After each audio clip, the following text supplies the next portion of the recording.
Hi folks, Wooden Boat Dan here. Just wanted to give you a heads up. The podcast you're about to listen to was recorded several years ago, so some of the phone numbers, email addresses, website links, and time-sensitive information are no longer valid. Please keep that in mind as you listen. If you'd like to contact me, my email address is woodenboatdan@gmail.com. Thank you and enjoy the podcast. Welcome to Hooked on Wooden Boats weekly podcast episode number 58.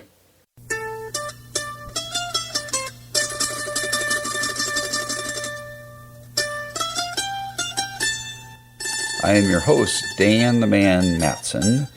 If you can't do it, nobody can in the wooden boat world.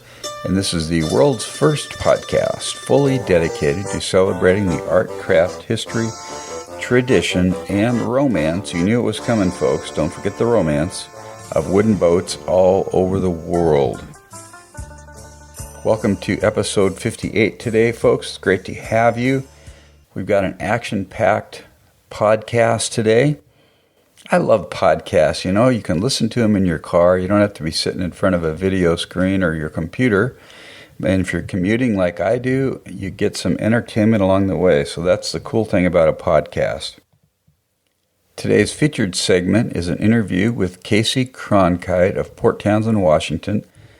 Kaci owns a 28-foot Spidsgatter, a Danish double-ended sailing boat that was built in 1936.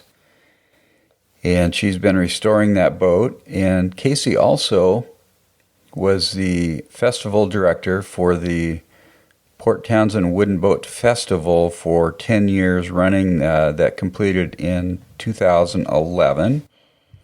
And today's interview is an in-depth conversation with Kaci about how she got into boating, where she grew up, her love of the water, some of the sailing adventures she's been on, and some really fun stuff. So stick around for the interview. I think you're going to like it.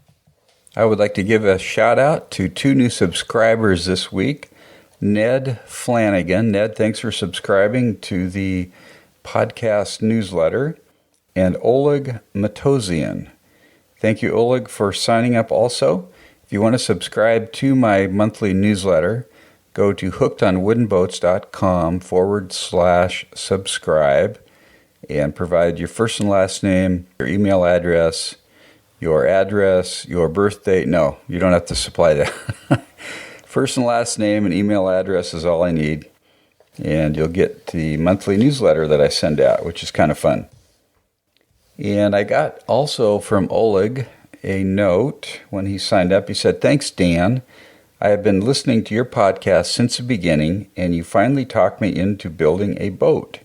I purchased plans for a Glen L. Squirt, which will be my 9-year-old son's boat. Thanks, and keep up the good work." That is really cool. I love it when people write to me and say, because of your podcast, I've started building a boat. I just think that is awesome. I hope it goes really well, Oleg. I did look up on the internet the Glen L. Squirt, which is a short runabout, really sweet-looking boat. Looks to me like it's maybe 10 or 12 feet long because I had a little outboard on it. It should be an absolute blast. I hope that project goes well, and please send pictures and give me updates as you work on that boat. I'd really appreciate it. We're going to move on to the interview today with Kaci. It's an hour and 10 minutes long, so we're going to get it rolling right away. So Kaci, take it away. It is October 5th, 2012. I am sitting on the Pax Spidsgatter with Kaci Cronkhite. Kaci, welcome to the podcast. Thank you. Good to have you here. And then we have Freya Finwood in the background here taking photos. So that's pretty cool. Thanks, Freya. And she's going to be writing about this on her blog, too, which will be pretty fun. That's awesome, both of you, what you're doing. So. Yeah, and so we'll put links in the show notes to that. So, Kaci, let's start with talk about a little bit about your childhood, your 0 to 18 years, where you were and what you were up to, and if there was any boating in that time. There was a ski boat okay. in there, and it's pretty funny. There are pictures of I grew up on a cattle ranch in Oklahoma. Okay. Unbeknownst to me, the bottom of an inland sea 200 million years ago, that was actually a lot of what's Texas and Oklahoma and New Mexico was actually at the bottom of a huge inlet of ocean water, and that's one of the reasons why Oklahoma and that region has so much natural gas and oil is because that was the lowest point in an ocean. And so as the Rockies pushed up with the plate tectonics, it emptied the water out, and the very last area that emptied out was right in the canyon area that I grew up in. It's a really unique, different landscape than most of the rest of Oklahoma.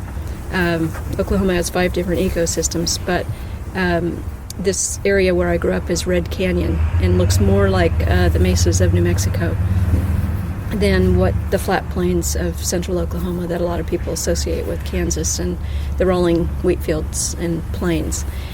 So I grew up on a cattle ranch there, adjacent to a state park that my grandfather helped start.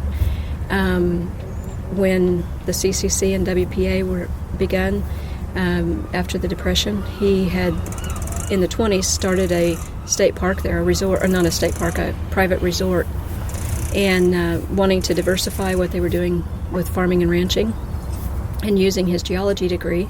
He was fascinated by that area, and but the Depression hit, and he couldn't do it, and Roosevelt started the National Park State Park system, and that became one of the first 6 state parks in Oklahoma. So I grew up in a place where, even though there wasn't boating, there was water, there was an awareness of the geology of different places in the world than just the wheat field side of our ranch. And so were there lakes and rivers? Lakes there, and Kaci? rivers. Okay. Yeah, there are lakes within 20 minutes. There's a great ski lake, and that's why we had a boat. We had a little, I don't know the brand at all. It seems like to me it was it was a little Chris Craft. But it was a real cute little fast speedboat, and we water skied behind it. And my parents had that when I was born. So very that early as a kid. Boat.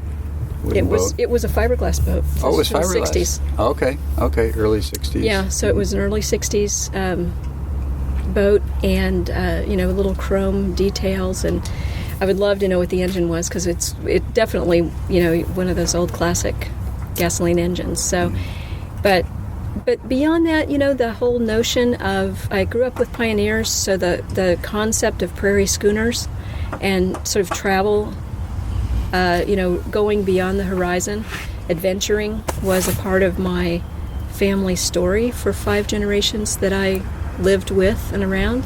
What do you mean by prairie schooner, Kaci? The prairie schooners are what they called the wagons that took the settlers west. Oh, okay. And many, especially people who had come over on the ocean, and my ancestors were Dutch on both sides of my family, so they had definitely come across, they were boating people. In fact, when I first visited the Netherlands as in my 20s or 30s, I guess it was 30s, I had tried to figure out why this sailing connected with me at such a core level. Why in the world, from where I'd come, did this resonate somehow? And there I saw people checking cattle in boats, because of the dike system and the way their fields are set up, and because of the long time tradition of dairy, and especially dairy farming there, they literally have their fields with their Holstein cattle, which are called Frisian, and that Frisian area is where my ancestors were from. Interestingly, the first male ancestor of mine in this country was a shipbuilder, though he worked for the Dutch East Indies Company as a shipbuilder. On the East Coast? Came to New Amsterdam, Brooklyn, New York, as a shipbuilder, and that was when our country, in the early days, that was one of the early focuses of American industry, was to build a navy, and so in building homes, and so that those carpentry skills and those shipbuilding skills were part of that early American history. So they came over here for that reason, and I didn't know that as a kid growing up. I knew my life as a cattle rancher kid, and a pioneer, but I didn't realize the connection to boats. It was later, when I was almost 30, that I first had a sailboat experience, and when I stepped on board a boat and it rocked, it reminded me of getting on a horse, and the buoyancy, the centering of your gravity, and the way your body your knees flex and your body shifts to the center. Completely felt like riding a horse to me, and the wind blowing in my hair. And then, because I grew up on a farm, something broke on the boat that day, and it was literally sailing out of Boat Haven here, out to Marrowstone Island and back. Something broke on the boat I was on, and I knew how to fix it. I didn't know what turnbuckles were on boats, or clevis pins, and I didn't have the same exact terms for them. But I had hitched up trailers, and we had stretched fences and tightened wires on gates with turnbuckles. I don't think we called them that. I don't remember what we called them. Mechanically, you were doing the same thing. But mechanically, I was doing the same things. Interesting. And so, even though the medium was different, the boat. Hey, good morning. Good. I didn't.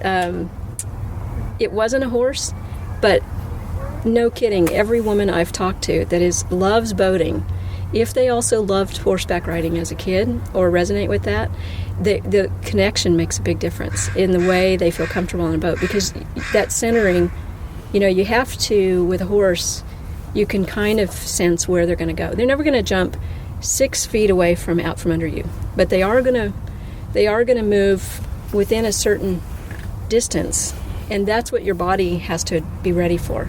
So the way where you put your center of gravity, and how your knees are bent, and how your body, your back, how your organs relax and prepare for that and sense it, is the same on a horse as it is on a boat.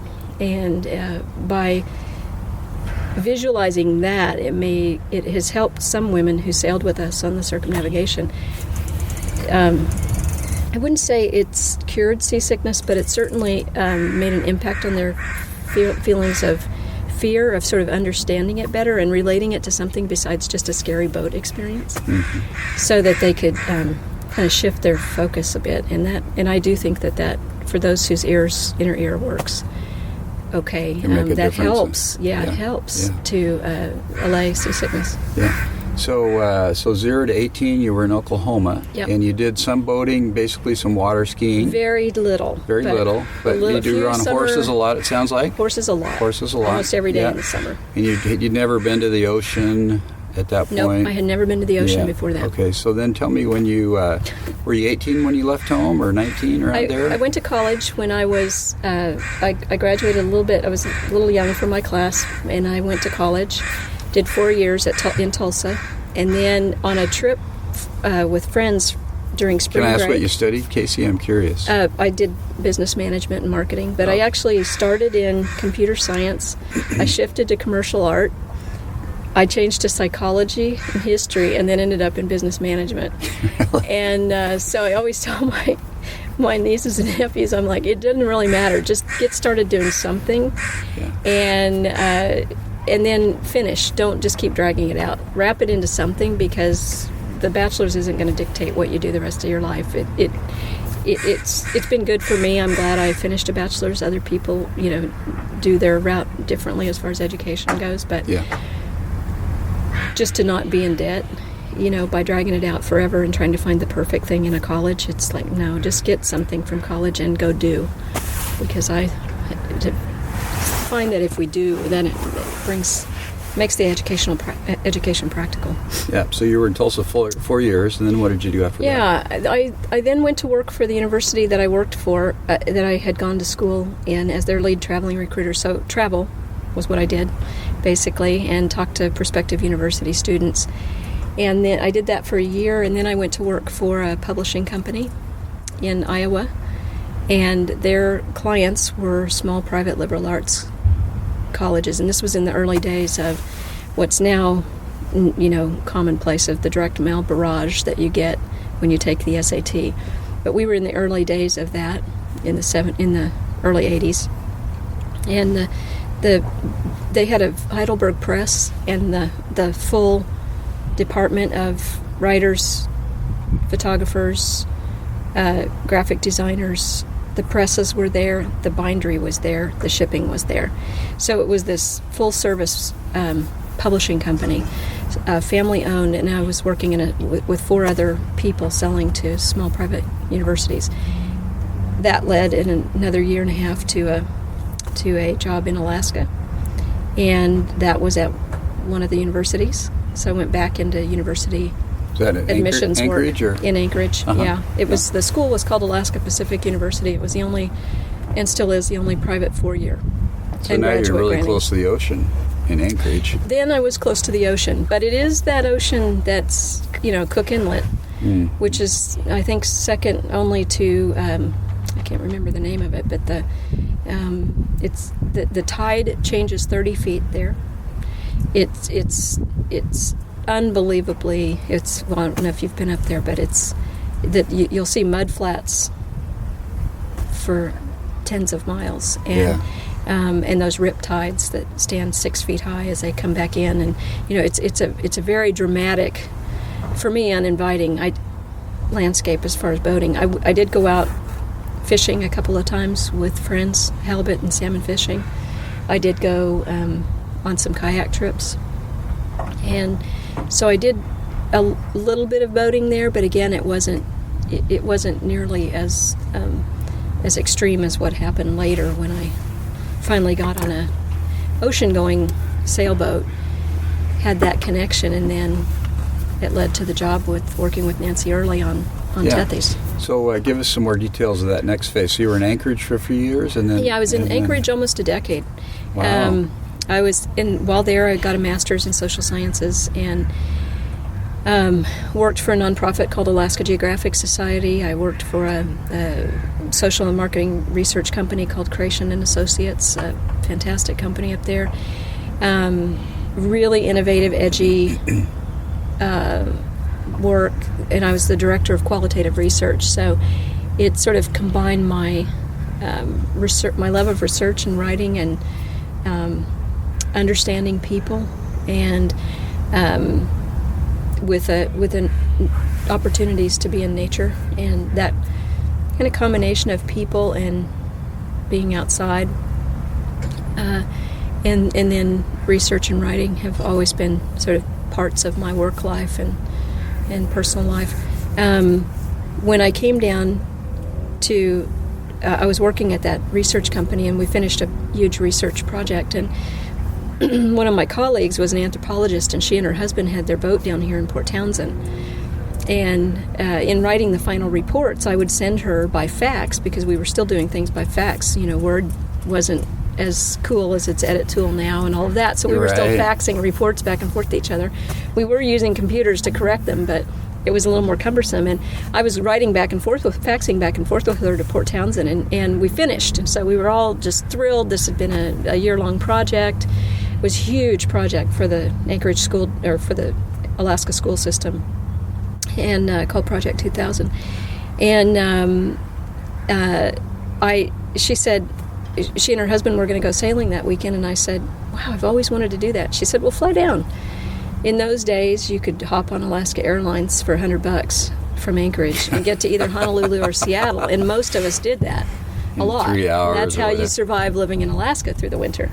So is go out and get your green fix or your sun fix, and the green fix was Seattle, and so I was used to doing that. So I hopped on a plane, came down, and she and her husband had a little, I knew nothing about sailboats. So even the funny thing of walking down the dock, and the dock in those days, these docks now are a little heavier. There was some old wooden docks that used to be over here where the new A dock setup is. Here at Boathaven. Yeah.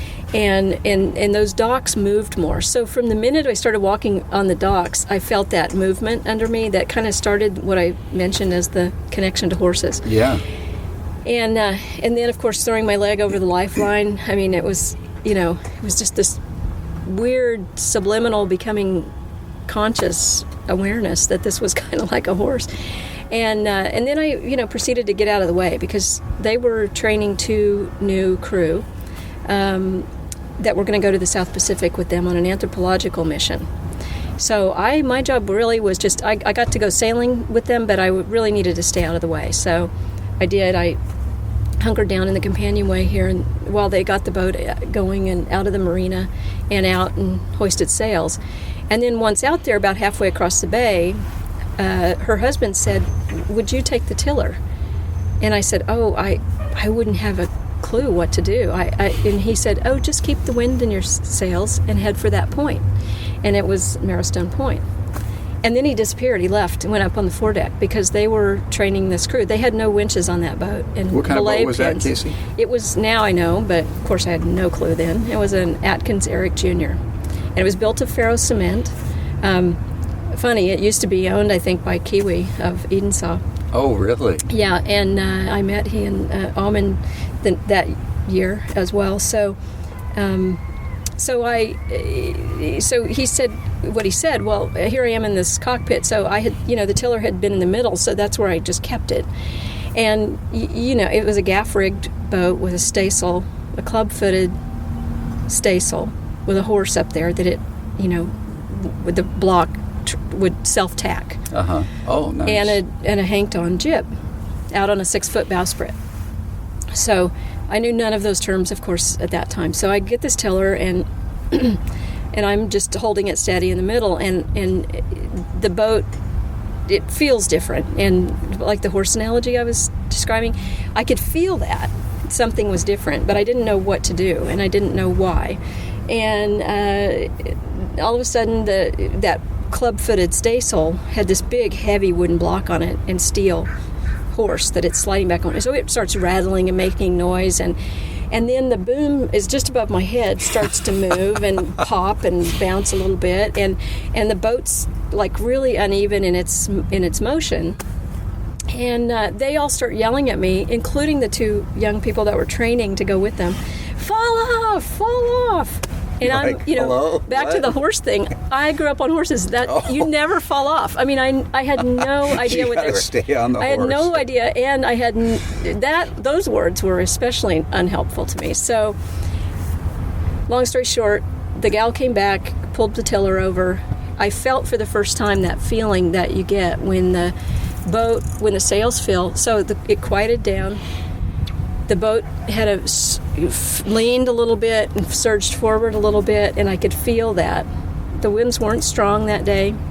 They were strong enough to keep that gaff rig, and I'll call it now a pig of a boat, going forward, but it wasn't really, it wasn't as profound as if I would have been in a T-bird or something, or a little Opti or something like that, but it was, so it was enough wind. Yeah. So I felt that. So that was the first time I ever felt that, and I was like, wow. And so that weekend sort of changed my life. There's something happened transformationally inside. I didn't know what it was, but something seemed really familiar. I was extremely unhappy then when I went back to Anchorage. Something needed to change. What year was that, Kaci? It was, I was 30 or 31, and I'm 51 now. So I'm... About 20 years ago. And 92. Yeah, 92. That'd be right. And literally by the end of that year, that was in March, I think, or May, probably March. By the end of that year, I had decided to pursue a PhD. I was going to find out what had happened. I wanted an interdisciplinary program in psych and outdoor studies and nature. I looked in nature poetry and deep ecology and maritime history, and trying to put together, I thought, what in the world happened to me? How could this be familiar? How could and feel like such bliss? I mean, I felt so familiar and happy there, and it seemed so foreign initially to me from my Oklahoma life, and so I moved to Hawaii to be closer to a place where I could. I knew friends. I had met friends there. This couple went on to go to Santa Cruz Island, Solomons, and then, but on the way, they stopped in Hawaii, and they were hit by Hurricane Iniki. So it was 92, because that was September 92. And they were dismasted, and some people from Port Townsend actually went down to help them in the Nawilawili Harbor there. And when I was on Christmas vacation, I went and stayed on their boat and did my first overnight passage with them across to Oahu. Oh. So they, and it was after that, so after that Christmas, then I moved to Hawaii and decided to pursue the PhD. So There's a school in Cincinnati that's sort of the doctoral level that Antioch College is, and Semester at Sea, College Without Walls, called Union Institute. And they allowed me to choose faculty that were intercultural, interdisciplinary. In Cincinnati, Ohio. Yeah. Okay. So it's located in Cincinnati, but the faculty are all over the country. And you pick two of your own faculty. So one of mine was with University of Montreal, and one was in Hawaii, University of Hawaii Hilo. So I began pursuing this degree, which was in gender and cultural studies. Ended up in gender and cultural studies, focused on women in the Pacific, because doctoral degrees, I wanted to answer everything, and they kept thankfully narrowing me more and more.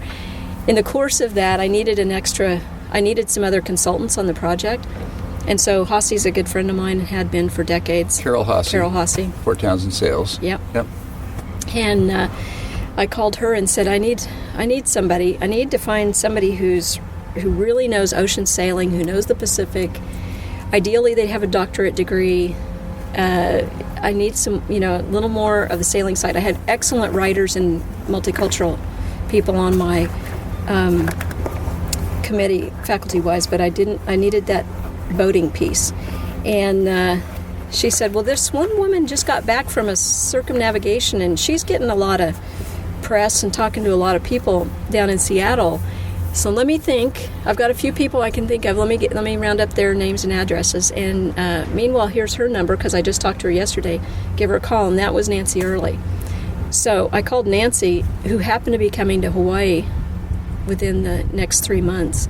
So I actually interviewed Nancy for my research project. Fast forward to almost a year. The woman and man I'd sailed with decided to get divorced, and they were still going to do research together, but to not stay married. And part of their deal in breaking up was the sharing of the boat. So the boat was in Australia, and she got to have the boat now, which meant bringing it back to Hawaii. So all upwind, knowing nothing about what that really meant. She said, would you want to sail back with me? And I went, well, sure. So I hopped aboard. This was Nancy? No, this was with a woman named Dr. Mimi George. Oh, okay. A cultural anthropologist who was doing a lot of research in the Pacific she had been in Papua New Guinea in her doctoral original research, but really looking at women's spirituality and things. So I went and I sailed back with her for 6 months, just the two of us on that gaff-rigged boat that I had first sailed on. Wow. Dunking under the water on the bowsprit in the Tasman. My first postcard from New Zealand, sent to Nancy and 30 other women who I had interviewed, just to give them an update on my research and what I was doing, which, by the way, this experience sailing myself became part of my dissertation. Part of what was going on for me was part of what I was basing questions on that I was asking other women. So, and we met women in the islands who were either native all-women crews, fishing crews, or in anthropological or maritime history, citations in Cook's Journal of a woman in charge of the heiau on Oahu or on Kauai the first time that he stopped in there. They're just side notes because they didn't know what to do with it. It didn't fit the British. It didn't fit the norm, and so they didn't know as men how to interact with this woman like they did a chief man. So but there's mention of these women in maritime history. So what my dissertation was doing was pulling out some of this research from other records and trying to fold it into the final project. So I sent this postcard, and it said, "Arrived New Zealand, 19-day passage, 10 days hove to, all well on board." 10 days hove to? So really? People who aren't sailors don't really get what that hove says. to means. We did not have a life raft. We had an Old West Marine dinghy rolled up on deck. We did not have... We had a GPS that we turned on once a day to double-check our dead reckoning, but that was all. There was one 12-volt battery. She started her engine by cranking it. It was an old Saab 10-horse single cylinder, the Bergen, Norway, cool old heavy engines. Diesel. Yeah. But she could turn the flywheel and to start flip the valve and start it. So we didn't have much in the way of battery power. All our water and fuel was stored in 5-gallon jugs that we had scavenged from a liquor store in New Zealand, and they just filled the cabin sole, and we laid cushions on top of them to sleep. I mean, it was so rustic. And when I look back now, I think, if my niece came to me and said, I have this opportunity to go sail across the ocean, and if she told me what this boat, if she described the boat I was on, I would say, no, don't go, and thank God my mom didn't really know, and neither did I at the time. What length was that boat, Kaci? 32 on deck. It was the 6-foot bowsprit and a boomkin, so it was a little longer than that. This was the Faro cement boat. The Faro cement boat, with a big yin-yang sign painted. I mean, half black and half white with the yin-yang in the joint. I mean, if you've ever seen the boat, you would never forget it. And a lot of old Port Townsend people know the boat. What's the name of the boat? It's Griffin. Griffin. Yeah. So, and it's not painted like that anymore. I think it's white, but last picture I saw of it anyway. But so it was an incredible sailing opportunity. I got the chance from New Zealand. We went up to Cook Islands, for example, and I got to meet Nancy Griffith. She and her husband Bob sailed around the world 3 times. They are before. They are out there as some of the earliest ocean circumnavigators. Blue water. They have blue water. There's a couple of books they've written. She, at the time I met her, owned a trading ship that was captain of that and owned the boat and was doing inter-island trading in the Cook Islands. Like I said, we met women paddlers, women fishing boat captains, islanders. It was an incredible time. And then when I finished the circumnavigation, that long passage, we went from New Zealand, Australia, New Zealand, the Cooks to Raiatea in Tahiti, near Tahiti, and then up to Hawaii. And by the time I got back there, Nancy Eerily had decided that the winters were too cold, and she wanted to start a business teaching women to sail. So she was going to do just the loops and the circles in the Pacific, and I joined on for 2 of those legs as her first mate. From Hawaii? From Hawaii. Yeah. And so I literally had a week at home on Kauai after 6 months of sailing upwind before I flew back to Tahiti, joined her and Tethys, and we had the first 2 clients. They had done the first leg from Port Townsend to Marquesas, and then into Tahiti, and then I joined her in Tahiti to go back to Marquesas, and then we did Tuamotus as well, and then from Tahiti up to Hawaii. And that was supposed to be the end of my time on Tethys. She was going to go across to California. Tethys is the name of the boat? Tethys is the name of the Nancy's boat that Nancy has, and it's actually right over there. Oh, really? It's here in Boathaven now. What kind of boat is that? It's called an Orca. It was built here. It's a fiberglass boat that... Sorry, this is hooked on wooden boats. That's okay. We're not on wooden boats yet. We talk about fiberglass I did cement and fiberglass. I'll have to edit all the fiberglass words out. No, I'm just kidding. Before coming to wood. I went backwards from what most people do. Most people, learn to sail in a little dinghy, or they start with wooden boats when they're kids. I did none of that. I went completely backwards. So I ended up, Nancy said, would you consider signing on for the whole year?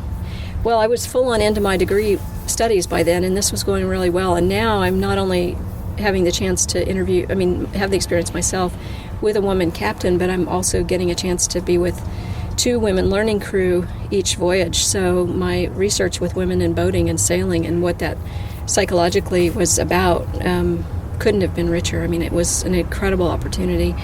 Really nobody in the world was doing anything like what I was doing. At the time, I had the best list in the world. I was corresponding with the only other 2 women in the world that were doing research like this, in one in Rochester, New York, and the other in Australia. And so it couldn't have been better timing for me that way. And Nancy was just going to do the Pacific, so we did California, all the Pacific Mexican ports, or many of the the major ones, down Guatemala, Nicaragua, Costa Rica, Panama. I hopped on a boat in Panama because Nancy wasn't going to go through the canal again ever, so I hopped on a power boat with some friends and went down and did the Panama Canal about 3 times, line handling, and then took a bus back up north to Golfito, Costa Rica. We went out to Galapagos. Wow.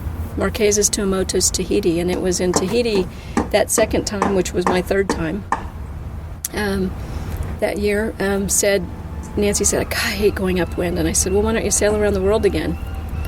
And she said, would you agree to do that with me? And I said, well, I just need to tell my mom, unplug my phone and tell my mom where I'm going.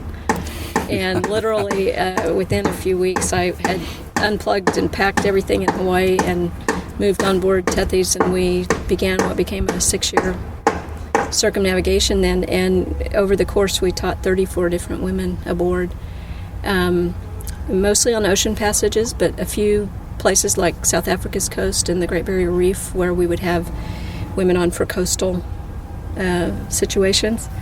But so I did. That was on Tethys, and it was a 6-year circumnavigation. You would train women along the way, kind of thing? I see. Nancy, because she had sailed around the world already with an all-woman crew, of which she was the only one who did the whole trip. The other co-owners were more investors and part-time vacation. Like they wanted to dive in the Red Sea, or they wanted to be in Tahiti at Christmas or something like that, which wouldn't really work. You'd want to go to Tahiti in July, but New Zealand for Christmas. So, but she, because of that credibility and because of her skills in owning the boat now, she had bought out the other women owners. It was a way for her to have a business and also do what she loved. And so we did that. So I was her full-time first mate, and then for a month a year she would go back to the States. I would be captain of the boat during that time and usually do some kind of icky project, where you're cleaning out all the bins and repainting, or, something where you need the boat torn up for a month, some big engine thing or some big haul-out project.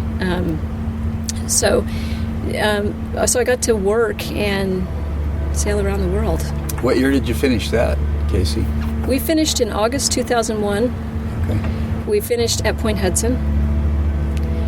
Crazy as it seemed to me at the time. I mean, I made a circle, not only of the world, but I made a circle back to the first place I had ever gotten aboard a sailboat.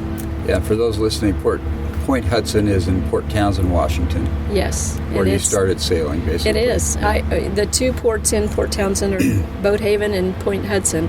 And we're sitting in Boathaven right now, and that's where I got on the boat, but that first time.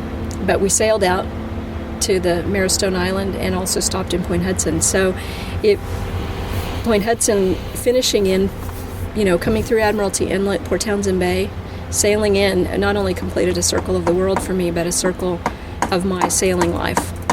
And at that time, I didn't intend to ever live here. I didn't think I'd ever live in the main 48 states. I didn't feel like I fit in necessarily. I didn't really want to fit in to a lot of what America had changed into as far as the commercial side. The shopping malls and just a lot of things that were really different. I grew up on a farm.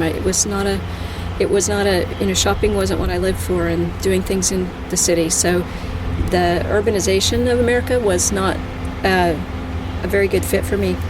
Port Townsend, as you know, is different, and some people say really different. And but August 2001, I really expected I would get on another boat and sail away. We were up in the Gulf Islands of Canada, and the Wooden Boat Festival was happening. And Nancy said... In Victoria? The one in Victoria? No, the one in Victoria, but also the one in Port Townsend. Yeah. And I had heard about this. People had brought me T-shirts over the years from Port Townsend because we'd get little gift packages from HOWB, for example, with music from America and a couple of T-shirts, that we'd have on board. And so even though I hadn't been back to Port Townsend since 92, we had friends here because Tethys was built in Port Townsend by Joe Breskin. And it was rigged by Brian Toss. It had Hossey sails. It had Port Townsend Foundry bronze with Pete Langley. I mean, it was such a Port Townsend boat. Yeah. And so we came down to the Wooden Boat Festival and stayed with a friend, and that was September 8th, 9th, and 10th, 2001. The morning of September 11th, I got up to go get on PS Express to go back across the border to the boat, and we all know what happened that morning. And literally, as my bags were packed, I was waiting for Jan to take me down to PS Express, and she had taken her daughter to school, and Brittany said, "Mom, I think you need to listen to the radio. Something's happening in New York." And my brother had moved to Manhattan 2 weeks earlier. Oh, and wow. his postcard said, "I live across the street from the World Trade Center." So it was the towers, of course, and so there were, all the reasons all of us felt what we felt, know where we were that day that happened. We literally turned on the television as the first tower went down. And I tried to call my brother, and he wouldn't. His phone, already the cell phones were all jammed. And so PS Express, of course, that service was canceled. Nobody was going out on the water. Nobody was crossing borders. Nobody was crossing the straits. I mean, even though it was the San Juan Islands, you weren't going across the straits. So I was stuck in Port Townsend for those first 2 weeks. My brother was okay. His building wasn't above the floors that were above the Bundesbank. The Bundesbank protected the floor he was on from the most severe impact of the explosions. But, he was there in it, and we had radio wave. He had one of those early AOL things that's like a BlackBerry, but it isn't. It's the thing that went on radio waves. Oh. So we were able to bypass cell and know that he was okay. Wow. And where he was and what was happening and how he was walking out through the debris, how they were digging out from the building to get out on the street to get out of there, that kind of thing. And to let him know from where we were what was happening. So I had a bond with Port Townsend that way, and obviously I had just been to the Wooden Boat Festival. So I'd been really struck by the charm of that event and the passion and the wonderful spirit of people around those boats and the beauty of Point Hudson, and have these connections, of my first sail, my end of my circumnavigation. And so while I was waiting and trying to figure out, I didn't have a definite plan, and Hossey called me and said, "Hey, some friends need somebody to house sit. Would you want to do it?" And I said, "Sure." Cool. Why not? Free place to live for a while. So I stayed here, planning to stay until they finished their ocean sailing, and they were in Greenland and Nova Scotia and doing high latitude sailing in the Atlantic. And so I ended up doing that, and then a few months later, Nancy wanted me to do a major refit. We stripped Tethys' mast down to nothing, and that gave me my first experiences working with marine trades in this town. So I worked even in the snow. The boat was hauled at Fleet Marine, and worked with electricians and metal workers and riggers and people, painters, to do some major work on Tethys. And while Nancy lived in Seattle, and again Hossey, says, "Hey, I heard there's a job. They need some help over at the Wooden Boat Foundation." Specifically, she mentioned the festival. And since I'd done university work and developed programs and events in my university work, and had a marketing a lot of marketing experience. So I went over to talk to them, and they said, at the time, Chris Gluck was the director, and he and I went for a walk. And when we started the walk, he was talking to me about organizing the faculty presenters. By the end of the walk, he was asking me to coordinate the whole festival. And, Really? And I did, and we went through. So you started that in 2002 was the first year? My first one was 2002, Yep. and I started that one in March. Wow. So for the September festival. Exactly. Which, it's sort of like what I said about my niece. If she described the boat that she was going to go on, I'd say no. If somebody told me that they had an opportunity to run the Wooden Boat Festival and they were getting this job in March, and I mean the end of March, I would say no. Yeah. But I didn't know any better, and We're going to pause this for just a second while the sirens go. Okay, we're back. The sirens are gone. See, Kaci, I think we were talking about you were beginning to become did become the director for the Port Townsend Wooden Boat Festival in 2002. yes, So you did that. Did you do that for 10 years? I did. Yeah, that's amazing. Amazing. People, at the time, there was a woman named Anne Greer who just did such a great job. She was the only person when I started who did the festival for more than a year. And she did it for 5. And everyone loved Anne and her files. I tell you, she was an angel.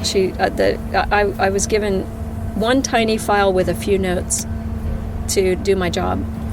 And my approach has always been, with events, to go to the people who not necessarily ran the event, but the people who experience the event, the people who participate in it. I went to the visitor center and just said, how do people even find out about the Wooden Boat Festival? And when do you start getting inquiries? When do we need to let you know things that would help you in providing information to the general public? And so I didn't need a file folder to necessarily tell me how to do the job necessarily. It would have been nice to have more than I had, but what I found in the course of that first Wooden Boat Festival, sometimes a little late, but still, every time I found one of Anne Greer's files, I was super grateful. Love that woman and her husband Jay. Yeah. So anyway, so I coordinated the event that year, and then began to do some marketing for them. Then they hit a financial disaster. I was a part-time stipend staff at the time, and the board needed to make a super major adjustment. They were just about to go bankrupt, and they kind of snuck up on them. And so in March the next year, or in 2004, I actually became interim executive director in a reorganization of the Wooden Boat Foundation, and so I did both the festival and the whole organization. Wow, I didn't know that. And we all pulled it out. This is an incredible community, and there were some really super hardworking, generous board members, competent, capable people, and people didn't want that organization to die. And they came up. They stepped out with money. They stepped out with volunteer time, and they stepped out with things we could turn around and sell at our swap meet. In fact, Freya's Diane Roberts was on the rowing team, and at that, I'll never forget, it was the first time she'd come in the Cupola House building, and she said, "I'm not even into wooden boats, really." And they had the wooden pococks that they were working on, but she was falling in love with them because they were working on them, and the whole experience of sanding them and knowing the history and learning it, and then feeling that music, the music of the that special thing we have with wooden boats, really struck her. And I'll never forget her being one of the people who came in among many people who just said, "Oh, we'll do whatever we can." And they had a garage sale. Her and the Tough as Nails gals and some of the other rowers at that time, and they gave us the cash that I needed to make payroll the first 2 weeks. Wow. They didn't give it to us. It was a loan within the bookkeeping. They said, "Now we want this back when you get this organization turned around." But that's the kind of generosity, that's the kind of initiative, that's the kind of commitment and passion you find in people here. And so I served as interim executive director for that 6 months, and then literally took myself off the payroll and set it up so that for the next 6 months there would be part-time. We could afford to get through the winter, keep the doors open, and then until the program revenue season started again in March the next year, because then people would start paying us for kids' sailing classes and festival sponsorships and things, so cash flow would be. And during that winter, we also did the due diligence for the merger with the Northwest Maritime Center. And I was on that committee, meeting secretly or not so secretly. I think, anybody who was suspicious, who watched the same 6 people going to one boat in Boat Haven late in the evening for 2 weeks straight, kind of thing, figured out something was going on. But I didn't realize there was a merger of those two organizations at one point. Well, it's one of those lawyers and accountants figure out, the exact term for it. In my mind, the merger was like a marriage. It was 2 entities, each with what they each brought to it, and they were better by being together. And if they had a hyphenated or an ampersand long name, then so what?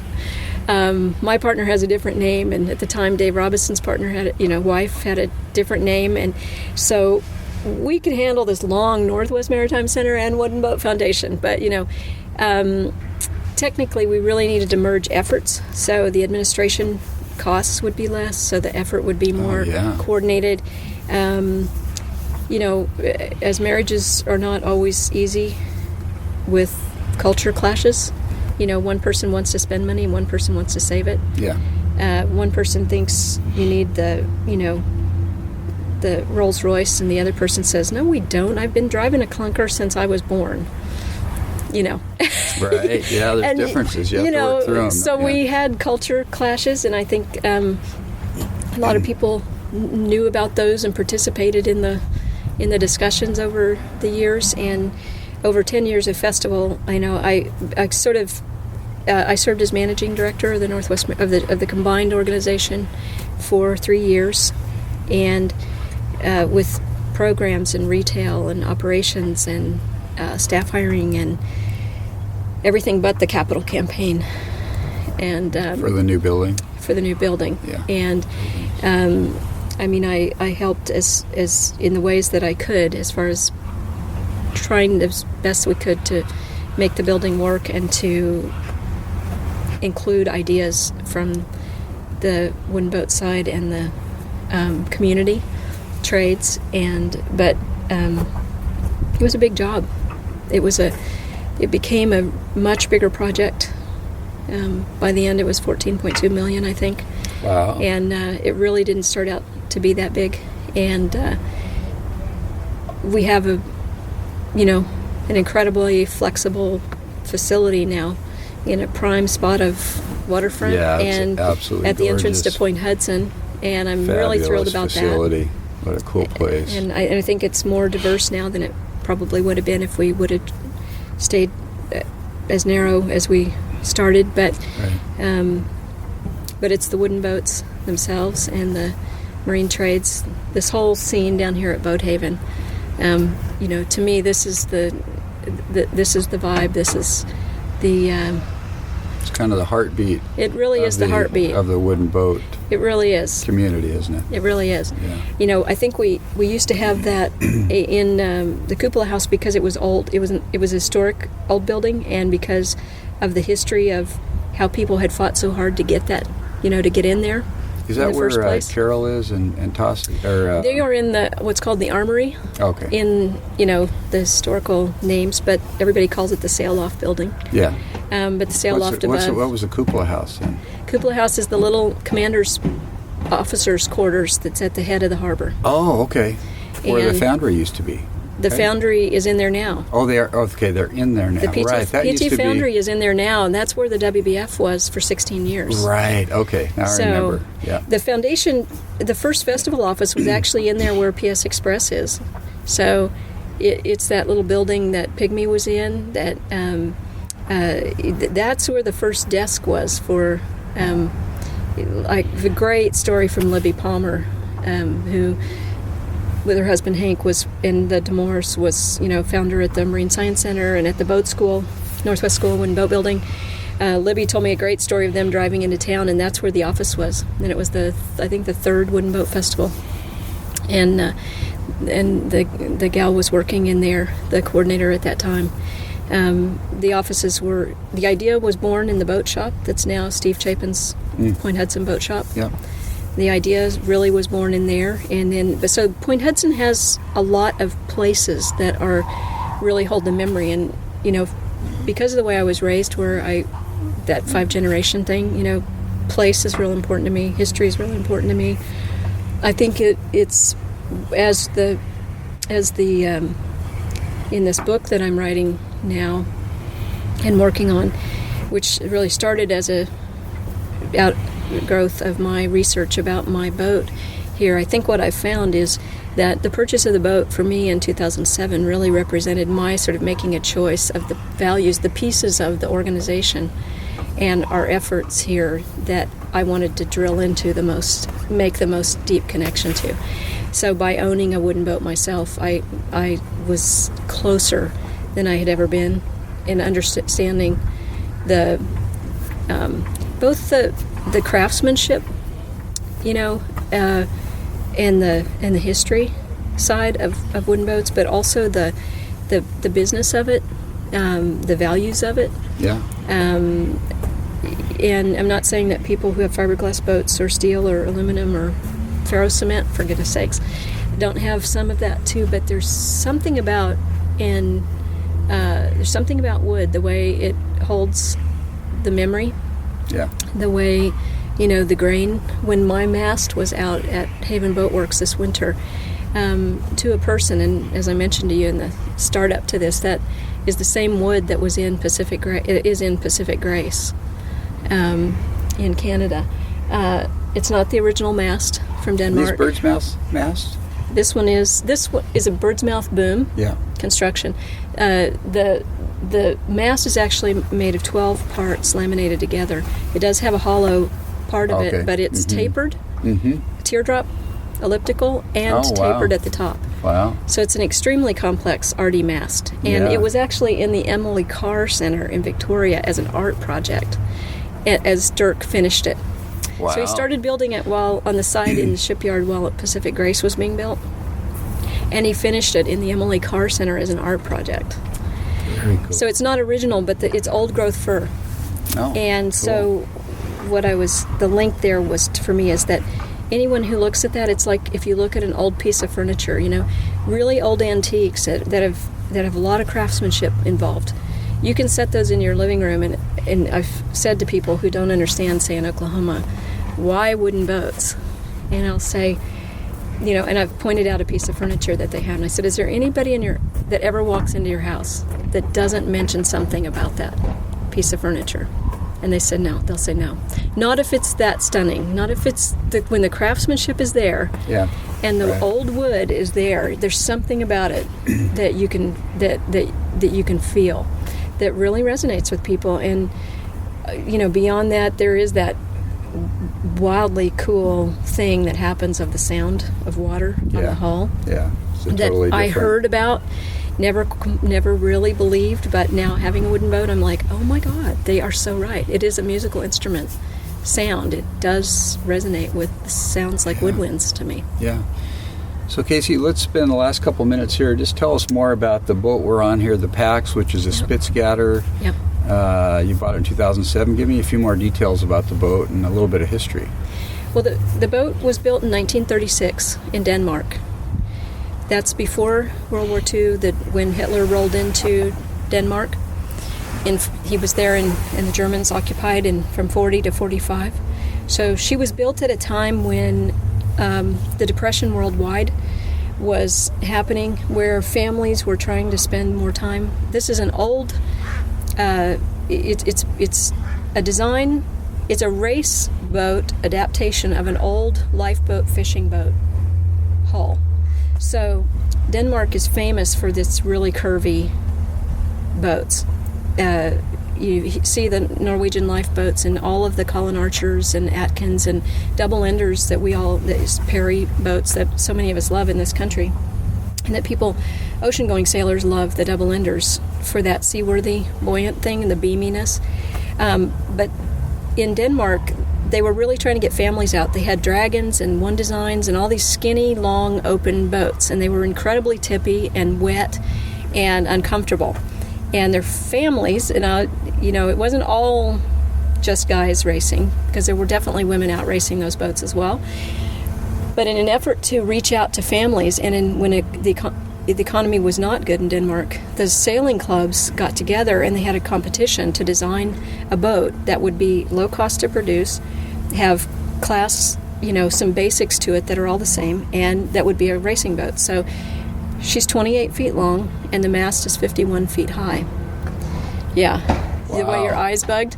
That is the Tethys that I sailed around the world on is 38 feet, 46 overall, 51-foot mast. Wow. So my main on Pax is bigger than Tethys' main. How many square feet of sail on this boat? 45 square meters. Okay. Is the class, and that is based on the square meters of sail area. The mast is 18. The boom is 18 feet long, and the luff on this main is 42 feet. So 42 by 18, whatever that is for the main, it's huge. Yeah. So they're made to move. They were made to sail in the area called the Øresund Sea between Denmark and Sweden. It looks exactly like our bay out here, and the island, Sweden in the distance, looks like the Olympics over there, and the San Juans and Gulf Islands are similar distances to a lot of the Norwegian islands and Swedish islands that you can sail to from Denmark. So the wind and weather conditions are very similar. How we just have such light winds here a lot of the time.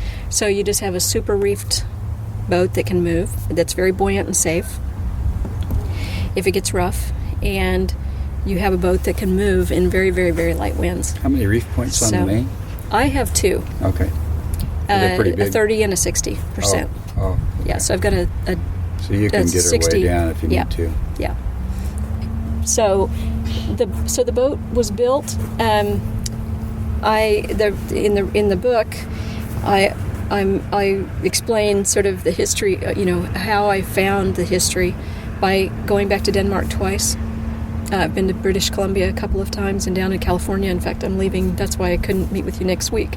And I'm going down there to meet with the people who owned her from 1974 to 76. Oh, really? Yeah. Fun. So I have met and either the family of, like I've interacted with the woman whose father owned the boat from 1938 to 46.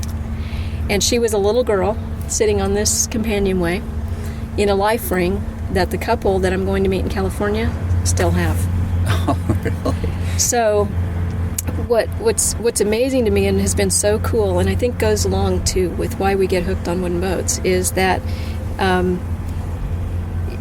the passion that woman who's now in her 70s has for this boat is the same as I have, is the same as the Canadian woman who took the boat from California where the interior had been burned out and she looked like a longboat.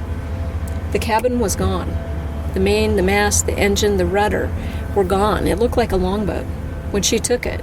And what she did for 14 years was rebuild this cabin. I put in the cockpit. Herself, huh? I did me and Diana Talley, my shipwright here in town, did the cockpit and the interior that's there now. But I have pictures of after the fire in Sausalito that the shipwright took that was going to rebuild it, and he wasn't able to do it. And that, but the passion, like the attraction we've all had to her stern. I saw you, Frida, taking pictures. Freya taking pictures of her. I love the way that rudder is kind of, when it's off to the side like that. It looks like it's, it's diagonal to the stern. Yeah. Unlike a traditional boat. Yeah. I love the lines. It's a really interesting thing. I've got the lines set now for winter, but if we untied her, she starts to drift forward. It's the weirdest thing. It's like this boat is built, like weighted to go forward. She will want to go forward. And she probably wouldn't literally do it because she's got all this keel. It's going to all depend on where the current is.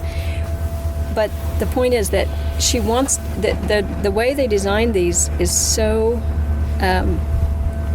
it's very feminine, it's very universal in its feeling of stability. It nurtures in a way of like, you feel safe stepping on the boat. How a lot of boats you step on and it's pretty tippy.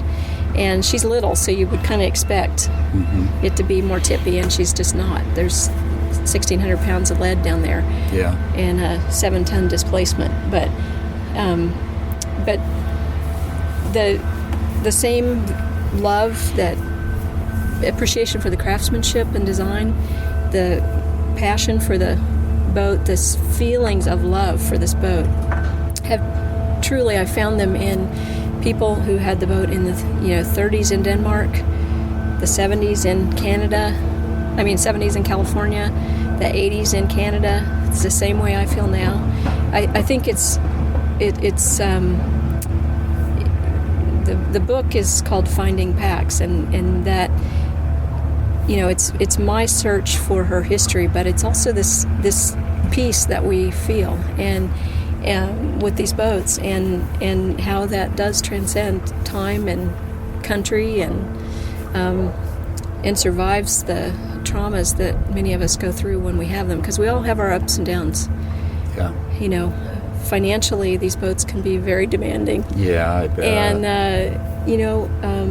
but the rewards, as long as the rewards are still worth it, we all stay in it, and then your job is to get it to the next person. Usually with more money than you.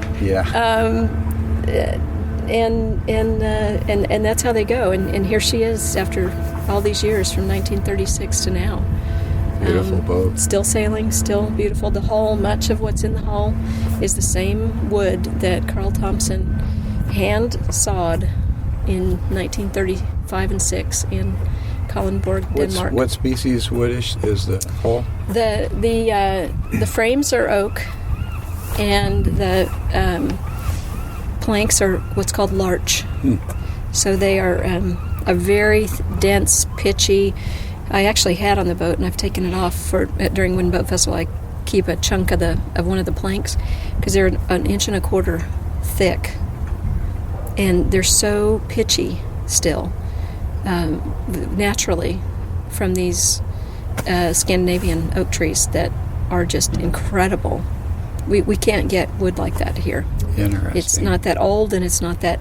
And that thick. pitch makes that stuff last forever. It does. It's virtually it's virtually rot proof, except for where iron sickness gets in. And in those days they were fastening with iron.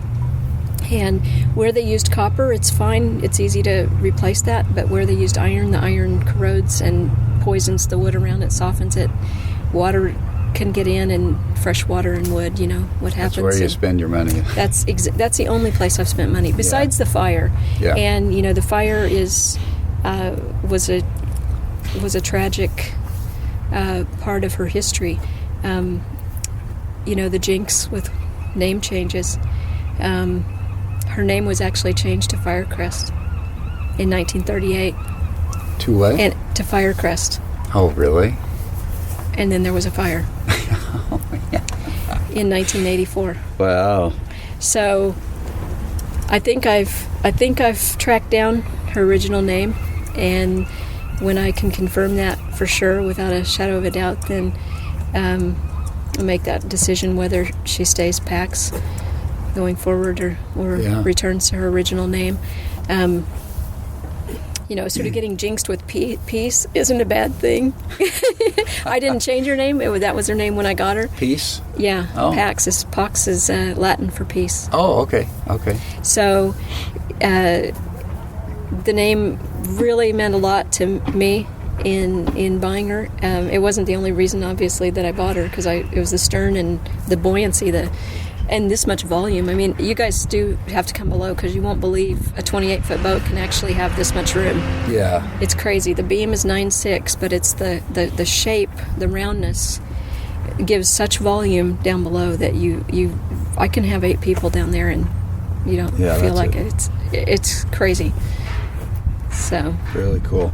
So when are you coming out with your book, Kaci? Do you have a date or? Well, that's always the good question. My hope had been to get it ready in a year, and every book writer I know, author and serious literary person goes, "What? Are you kidding?" People spend 5 to 10 years writing books, and books write themselves. So so I'm hoping that I'll have it by next Wooden Boat Festival. Cool. Very cool. I think that's more realistic because the research that I've gotten done in the last 2 years has been a huge part of the story, and there are still these 2 very important pieces. One that I hope to discover in this month while I'm down in California, and the other is with one more trip to Denmark to find who I think is the original owner of this boat. And I am pretty sure that man drowned and that he probably never got to see her launch. Wow. And but I'm 99.9% sure that he was the one who had this boat built. She matches every spec, and his boat that he registered 1 year disappears and isn't anywhere ever again. And that's the same time period that I'm missing on this boat. So I'm pretty sure I found his gravesite and his family names back there. I just need to go spend some more time. Some more research there. Hopefully finding relatives who may have pictures and who might still be living that would remember their grandfather's boat. Very cool. Very cool. So. Well, it's been really fun having you on the podcast today, Kaci. Yeah. Any parting comments you'd like to make to our listeners, in addition to maybe giving your blog address? Well, all I want to say is thanks for doing this, for doing all the work you're doing, getting the word out. Obviously, I'm hooked on wooden boats, so I thought that was a great name. I was like, thank you. I saw it long before I met you. Okay. Because of the name. So, being an addict, like you. Yeah, you get addicted, and there's no looking back. Glad to be part of it. I do something called Woman of the Wind blog, and it's woman singular only because the women URL was already taken. My name of my dissertation, PhD dissertation, was Women of the Wind. Okay. So there's a connection to it back there. But my name, KaciCronkhite.com, is my main URL for everything that I do, and that includes doing whatever I can to work with wooden boat entities worldwide. So I'm going to be speaking involved with the Hobart Festival in Australia in February, and I'm going to Auckland, New Zealand. Oh, really? Working with the folks there with the Classic Boat Festival in Auckland, because they're trying to, like we've done here, worldwide, waterfronts are under pressure for development, and boatyards are under pressure to clean up their environmental act, to manage expenses that go with running marine trades businesses, and those of us who own boats know that, some of us from both sides, being in the trades and having a boat. So my work continues to be I'm involved with things in Denmark, in France, in Netherlands, obviously with the folks at Wooden Boat Magazine. I just saw a great video of the Göteborg, the Swedish ship. I just posted that on my personal Facebook page this morning. Oh, really? So I've got a Facebook page for Spidsgatter packs that I just started before Wooden Boat Festival. Oh, cool. In addition to my personal Facebook page as well. But anything any of us can do, any of us, what is the phrase about floating all boats, right. The better any of us do, the better all of us do, and the issues we're facing worldwide are much more the same than not, and I think most of our dreams and visions are the same. We don't want to be polluters of the ocean that we love, but we're trying to figure out how we can do it affordably. Right. So Anyway, so good luck with your projects. Appreciate it, Kaci. Glad to be part of it. womanofthewind.com. KaciCronkhite.com. Or Woman of the Wind should redirect as well. So. Okay, very good. Okay, thanks a lot, Kaci. Appreciate it. You're welcome. Okay. Thanks, Kaci, for doing that interview. It was really fun to meet you in Port Townsend and get the tour of your boat, the packs, and hear more about your history and your story with wooden boats. Really fun stuff. Thank you very much. And Kaci is also coming out with a book later this year or next year on the history of her boat. It's called Finding Packs, so stay tuned for that also. Please connect with me if you can, or if you would like to, or actually I would like for you to connect with me. You can email me, dan@hookedonwoodenboats.com. You can subscribe to my e-newsletter, hookedonwoodenboats.com/subscribe. You can leave comments on my blog. You can find me on Facebook, Twitter, and Pinterest if you look for Wooden Boat Dan. And you can call my voicemail feedback hotline at 424-261-2360. Thanks again for tuning in today. Just like to give a shout out to some of my new friends through Hooked on Wooden Boats. I got a lot of new friends, but I'd like to say hi to Corey and Christina down in Florida, Brian in Arlington, who's faithfully listening every week, Anders in Poland, Oleg, I don't know where you live, but thanks for your support. Anyway, folks, have a great week. Keep the bright side up and the barnacled side down. This is Wooden Boat Dan, over and out. We'll talk again soon.